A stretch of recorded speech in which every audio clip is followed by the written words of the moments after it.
Right, let's now cross over to South Sudan in Juba, where Wiper leader Kalonzo Musyoka has urged the Sudanese government and former rebels to fully implement articles of agreement signed between the parties in Juba on Saturday. Speaking to Channel 1, the former vice president said it would be a travesty of justice if the parties reneged on the efforts put in place to ensure permanent tranquility in the troubled region. Kalonzo Musyoka reiterating that a peaceful Sudan equates to great business opportunities to the entire East African community.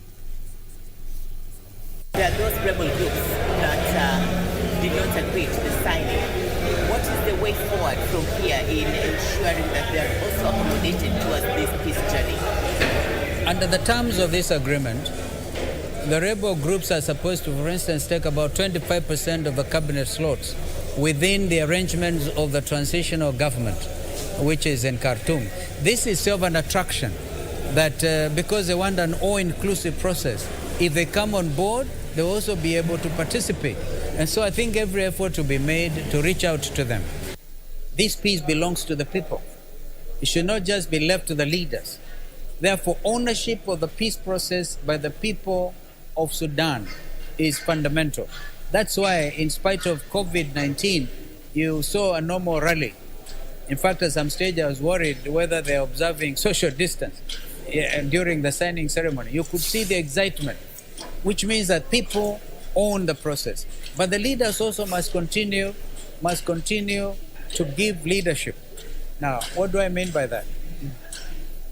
Without leaving the letter and the spirit of the protocols, it will be very difficult for implementation. What are we taking home as Kenya now that we are bordering South Sudan from the northern side? A peaceful South Sudan is very beneficial for Kenya.